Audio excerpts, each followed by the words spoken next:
అయినా మనల్ని తల్లిదండ్రులుగా గుర్తించినప్పుడు మనకు కొడుకుగా ఉంటే ఏంటి, దత్తత పోయి వేరొకరికి కొడుకైతే మనకేంటి? అలా అనకండి. అమ్మాజీకి కావాలంటే శివ పేరు మీదున్న ఆస్తి మొత్తం ఇచ్చేయండి. ఏం కావాలన్నా చేసుకోమనండి. కానీ మన కొడుకుని మాత్రం వదిలి.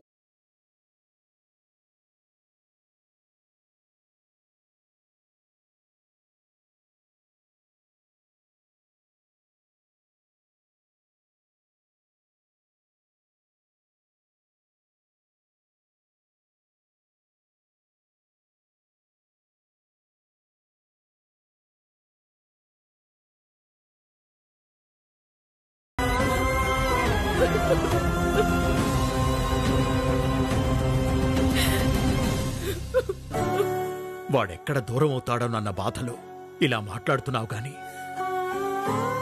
నేనెందుకు మౌనంగా ఉండిపోయాను నీకు తెలీదా అనసూయ?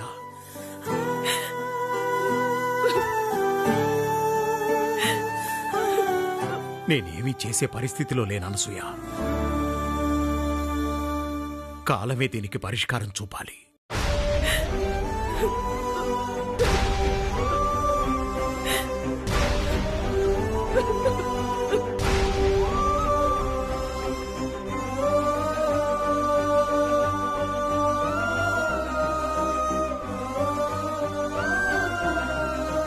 అంటే ఆస్తి కోసం అమ్మాజీ దత్తత కార్యక్రమం చేపట్టిందన్నమాట.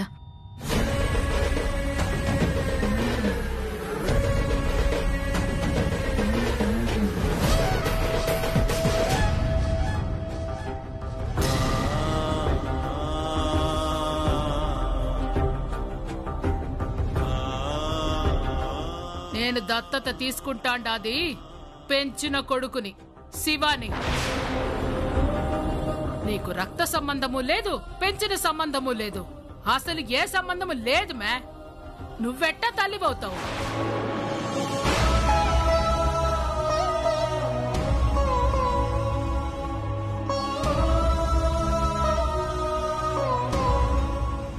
మీ కళ్ళల్లోంచి కన్నీళ్లు రావడం కాదు మావయ్య, మీ గుండెల్లోంచి నిజం బయటికి రావాలి.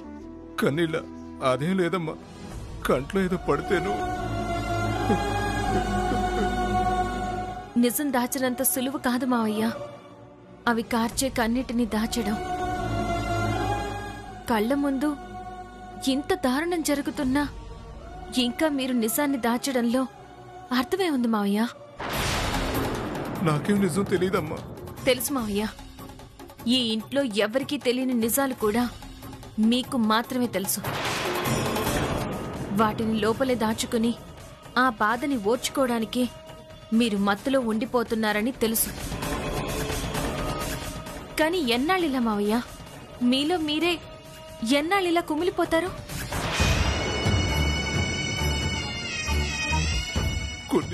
కొన్ని తలరాతలు ఇస్తారమ్మా. బతికినంత కాలం భరించాల్సిందే, చివరికి కుమిలి కుమిలి చావాల్సిందే. మీరిలా ఆలోచించడంలో తప్పులేదు మావయ్య. ఎందుకంటే ఇంత పెద్ద కుటుంబం ఉన్నా ఎవరి దారి వాళ్లదే. ఒకరంటే ఒకరికి పడదు. కుటుంబం అంటే అంతా ఒకటిగా ఉండాలి మావయ్య.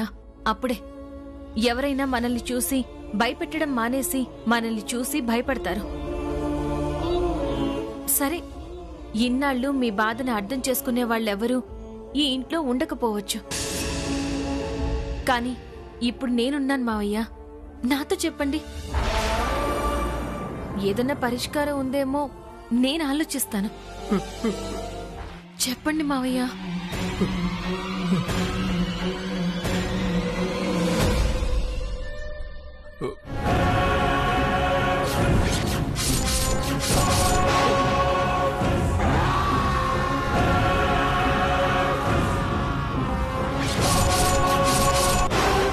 చెప్పండి మావయ్య. నేను చెప్పలేనమ్మా, నన్నేమడగదు.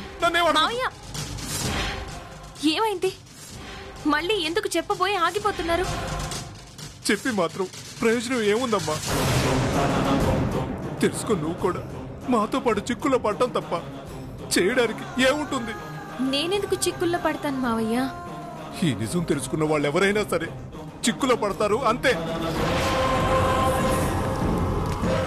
అయినా నేను చెప్పడము, నువ్వు తెలుసుకోవడము ఈ సమస్యకు పరిష్కారం కాదమ్మా. మీ ఆయనలోనే మార్పు రావాలి. ఆ అమ్మాజీ మాయలోంచి బయటపడాలి. అప్పటి వరకు ఈ ఇల్లు అంతే. నిజమే మావయ్య, కానీ ఆయన మారాలంటే ముందు నిజమేంటో తెలియాలి కదా. చెప్పాల్సిన బాధ్యత మనకుంది కదా. మనం చెప్పినా మారడమ్మా. ఎందుకంటే అమ్మాజీ ఏం చెప్తే అదే వాడికి నిజం. ఇంకెవరు చెప్పినా వాడు అసలు నమ్మడమ్మా. మాకేదో మంచి చేయాలని నువ్వింత తాపత్రయపడుతున్నావు కదా. ఈ నిజ నిజాల సంగతి పక్కన పెట్టేసి ఒక పంచేయమ్మా, నీ భర్తని మార్చుకో. నిజానికి నేడికి తేడా తెలిసేలా చెయ్యి, అది చాలు. అదంత సులువు కాదమ్మా, కానీ భార్యవు కదా, కనీసం ప్రయత్నించే అవకాశం ఉంటుందని చెప్తున్నాను. ప్రయత్నించు.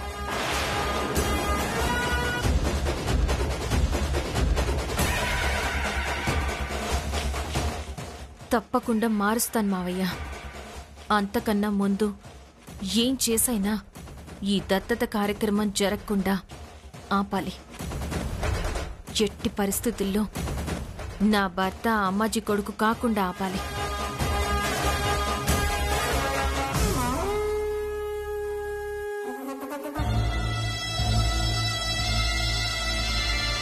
మా మా అక్కడ నీ కొడుకు కోసం ఏడవడం అయిపోయింది, ఇక్కడ కళ్ళు తుడుచుకుంటున్నావా? ఎంత బాగా ఏడ్చానో, ఎంత బాగా కళ్ళు పోయావు అనేసి అద్దంలో చూసుకుంటున్నావా అమ్మాజీ? ఏమప్పా ఆవేశం మీదుండావు? ఏమైనాది? ఆస్తి నాకు రావాలంటే వాడి నుంచి ఎలా తీసుకోవాలో ప్లాన్ చేయాలి, కానీ నువ్వు వాడిని దత్త తీసుకుంటే ఏంటి అర్థం? వాడికి తల్లివైపోయి ఆ ఆస్తి మొత్తం నువ్వు అనుభవించాలనే కదా. ఓబులేషో, మీ అమ్మని ఈ అమ్మాజీని నువ్వు అర్థం చేసుకునేది ఇదేనప్పా? ఓణ్ణి దత్తత తీసుకునేది నీకోసమే. నాకోసమా? వాణ్ణి నువ్వు దత్త తీసుకుంటే నాకు ఆస్తి ఎలా వస్తుంది? వస్తాదప్పా. రాజు మనోడైతే రాజ్యం మనదే అయితాది. అర్థం చేసుకో. ముందు ఓడు నా కొడుకైతే ఆస్తిని ఎట్టా చేజిక్కించుకోవాలనో మెల్లగా ఆలోచించుకోవచ్చు. అంతవరకు ఆవేశపడకుండా ఆస్తిని అనుభవించప్పా. అర్థమైనదా?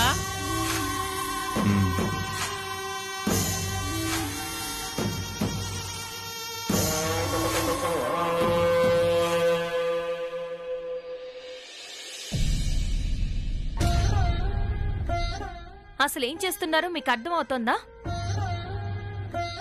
అసలు మీకు మనసు అనేదే లేదా? 2 రోజులు నీతో ప్రయాణం చేసింది చాలక ఇంటికి రాగానే ఈ గొడవ.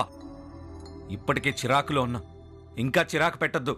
బాధ పెట్టిన మీకే ఇలా ఉంటే మీ వల్ల బాధపడుతున్న మీ అమ్మ నాన్నల పరిస్థితి ఎలా ఉంటుంది? ఊరికే ఎవరు అనలేదు, వాళ్ళు చేసిన పనులు బట్టే మాటలొస్తాయి. ఏం చేశారు? అసలేం జరిగిందో మీకు తెలుసా? తెలియకపోవడం ఏంటి?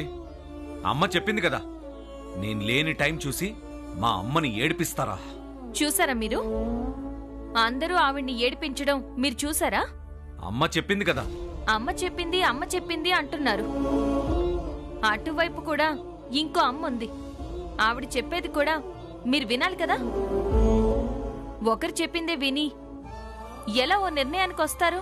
నాకు మా అమ్మ ఏది చెప్తే అదే నిజం తెలుసు, కానీ మరీ ఇంత గుడ్డిగా నమ్ముతారని తెలీదు. సరే, మీ నమ్మకం మీ ఇష్టం. కానీ ఆవిడికి 2 పిల్లలున్నారు కదా. అయినా మిమ్మల్ని దత్తత తీసుకోవడం ఏంటి? కారణం ఏవై ఉంటుందో ఆలోచించారా? ఆలోచించడం ఏంటి? అమ్మ చెప్పింది కదా, అమ్మకి నేనే ముఖ్యం.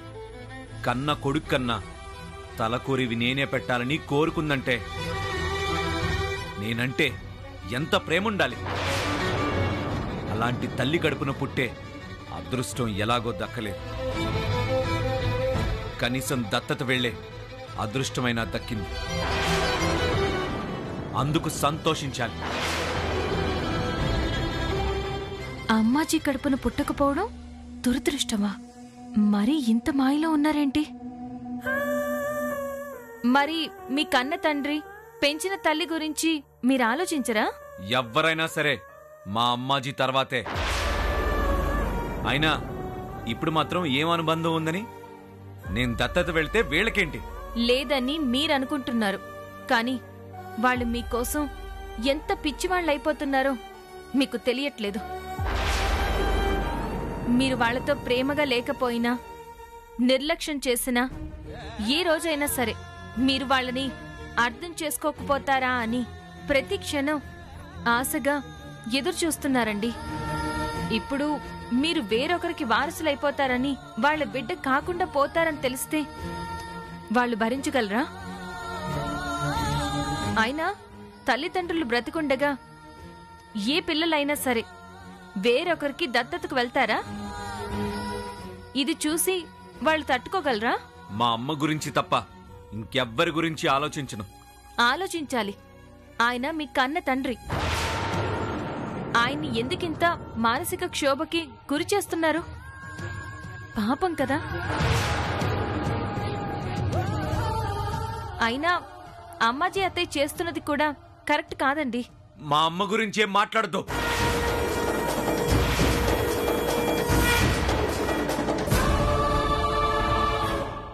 ఎందుకు మాట్లాడకూడదు? పాపం, బిడ్డ కోసం తల్లిదండ్రులు తప్పిస్తుంటే వాళ్ళకి దూరం చేయడం తప్పు కదా. అసలు ఏ దురుద్దేశం లేకపోతే ఆవిడ ఇలా ఎందుకు చేస్తారు? ఆపుతావా?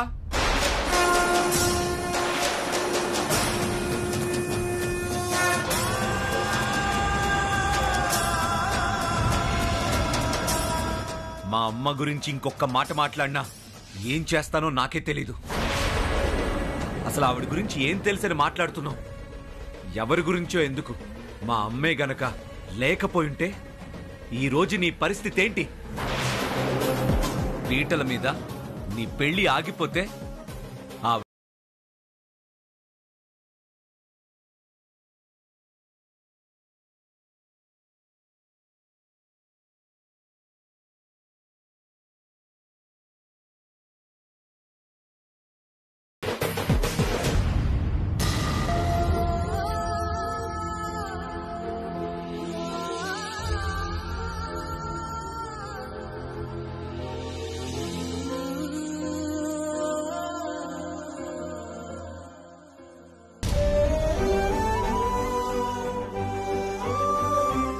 నేను దత్తత తీసుకుంటాండాది పెంచిన కొడుకుని, శివాని.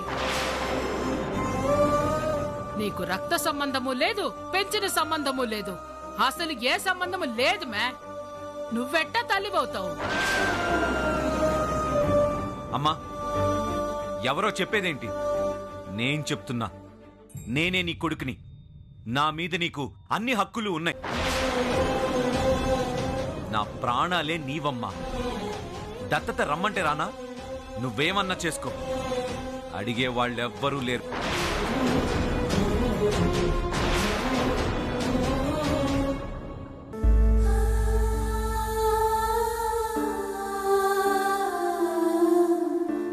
పాపం, అత్తయ్య ఎంత బాధపడుతున్నారు. ఎందుకు అత్తయ్య ప్రేమ ఈయనకి అర్థం కావడం లేదు. అయినా ఇప్పుడున్నట్టుండి అమ్మాజీ ఎందుకు ఆయన్ని దత్తత తీసుకోవాలనుకుంటోంది? అసలు ఏం జరుగుతోంది?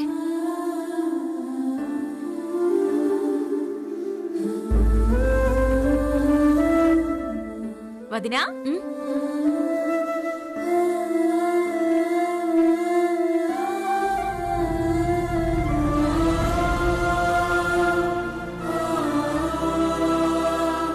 అమ్మా, ఎందుకు ఏడుస్తున్నావు?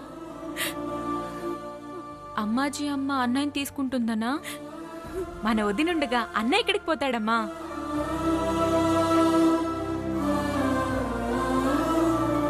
నువ్వు చెప్పొదినా, ఎప్పటికైనా అన్నయ్య మా అన్నయ్యే కదా. ఆ విషయం అమ్మకు చెప్పు. సరే కానీ నువ్వు రా వదినా. ఎక్కడికి లావణ్య? రా వదినా, చెప్తాను. రా, ఇక్కడే ఉండు, ఇప్పుడే వస్తాను.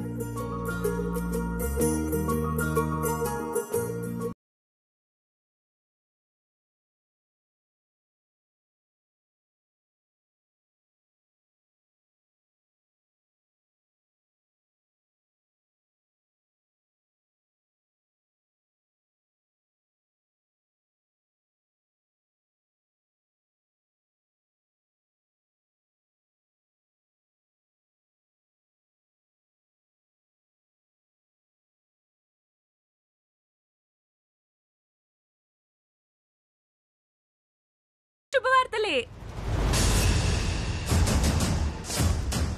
అసలు మా అన్నయ్య తలరాతే మారిపోయిందనుకో. ఇప్పుడు ఏం జరిగింది లావణ్య? ఏంటోదినా ఏం తెలియనట్టు మాట్లాడతావు? అన్నయ్యతో గుడికి వెళ్ళి ముడుపు కట్టి ఏం మొక్కుకున్నావో తెలియదు కానీ ఇక్కడ అద్భుతమే జరిగిపోయింది.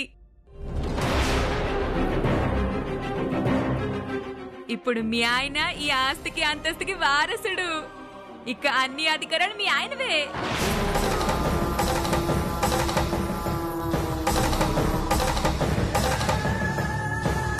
ఏమంటున్నావు లావణ్య? నిజం వదినా. త్రిపురాంబ పెద్దమ్మ అన్నయ్య పేరు మీద ఎప్పుడో వీలునామా రాసి కోర్టులో పెట్టిందంట. లాయర్ గారు వచ్చి చెప్పారు.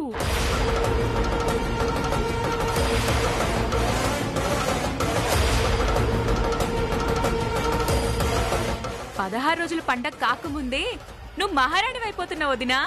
ఈ ఆస్తికి వారసురాలు అయిపోతున్నావు. అందుకే ఎవరి పాడు చూపులు పడకుండా ఈ దిష్టి తీస్తున్నా.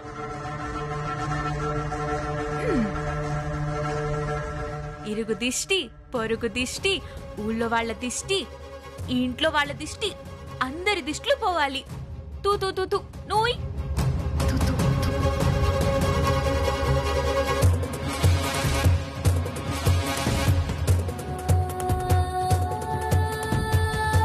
అమ్మాజీ ఆయన్ని దత్తత తీసుకోవడానికి కారణం ఇదన్నమాట.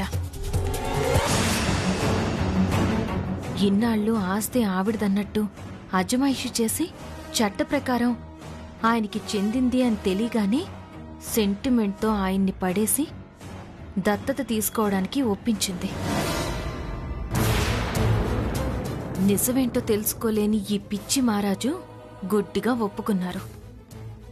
అసలు తెలిసినా అమ్మాజీ ఏం చెప్తే అదే అంటారనుకో. ఇప్పుడు దీన్ని ఎలా ఆపాలి? నా కంఠంలో ప్రాణం ఉండగా నా కొడుకుని అమ్మాజీ సొంతం కానివ్వను. ఎలాగైనా ఈ దారుణానికి అడ్డుకట్ట వేస్తాను. అత్తయ్య, ఎక్కడికి వెళ్తున్నారు?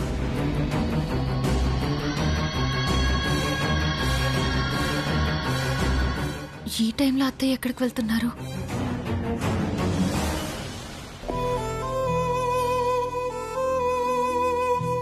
ఏమండి,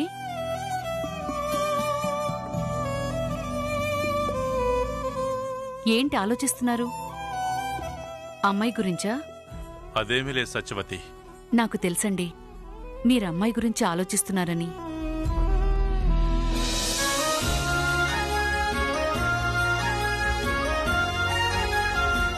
లోపలికి రావచ్చా?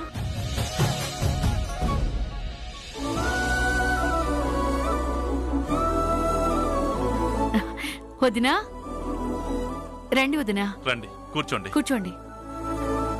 కూర్చోండి.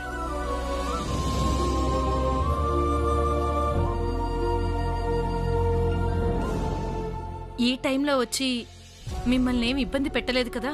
అలా అంటారేంటి వదినా? మీరు రావటం మాకెంత సంతోషంగా ఉందో తెలుసా? మీ అనుమతి లేకుండా పెళ్లి జరిగింది. మా మీద కోపంగా ఉన్నారని ఇప్పటి వరకు భయంగానే ఉందొదినా. ఇప్పుడు మీరు మా ఇంటికి రాగానే ఆ భయం మొత్తం పోయింది. అయ్యో, వచ్చిన సంతోషంలో ఏం కావాలో అడగడం మర్చిపోయాను. కాఫీ టీ ఏమైనా తీసుకురమ్మంటారా? ఈ టైంలో కాఫీ టీలేంటి? వెంటనే భోజనానికి ఏర్పాట్లు చేయి. ఏం వద్దన్నయ్య గారు. వదినా, ముందు నువ్వు కూర్చో, చెప్తాను. ఏంటి చెల్లమ్మా, ఇంత రాత్రిపూట మీరొక్కరే వచ్చారు? ఇంట్లో అంతా బానే ఉంది కదా? కంగారు పడాల్సిందేం లేదన్నయ్య గారు, అంతా బాగానే ఉంది. ఒక శుభకార్యం గురించి మాట్లాడదామనే వచ్చాను.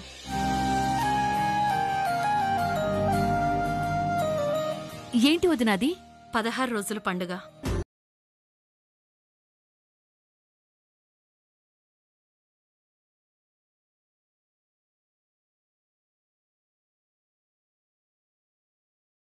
దానికి మీరు రావాలా వదినా? ఒక ఫోన్ చేస్తే సరిపోయేది కదా. మాక్కూడా గుర్తుందొదినా, మేమే వచ్చి అడుగుదాం అనుకున్నాం. కానీ మీ సాంప్రదాయాలేంటో, మీ ఇళ్లలో అలాంటివన్నీ చేస్తారో లేదో తెలియక ఎలా అడగాలా అని ఆలోచిస్తున్నాం. మేం కూడా 16 రోజుల పండుగ ఘనంగానే చేస్తాం వదినా. అందుకే అడుగుదామని వచ్చాను. మేం కూడా పిల్లల అచ్చటా ముచ్చటా తీర్చాలి కదా. తప్పకుండా తీరుద్దాం వదినా. మనకి మాత్రం అంతకన్నా సంతోషం ఇంకేముంటుంది? రేపొద్దున ఇద్దరం ఇంటికొచ్చి సాంప్రదాయబద్ధంగా కూతుర్ని అల్లుణ్ణి మా ఇంటికి పంపించమని అడుగుతాం. సంతోషం. వెళ్ళొస్తాను వదినా. భోంచేసి వెళ్ళమ్మా. పర్వాలేదన్నయ్య, ఇంట్లో ఎవరికీ చెప్పకుండా వచ్చేశాను. తొందరగా వెళ్ళాలి. ఎల్లుండి దత్తతకి ముహూర్తం పెట్టించింది. అదే రోజు ఈ 16 రోజుల పండగ జరిపించగలిగితే దత్తత వాయిదా పడుతుంది. తర్వాత ఏం చెయ్యాలన్నది ఆలోచించొచ్చు.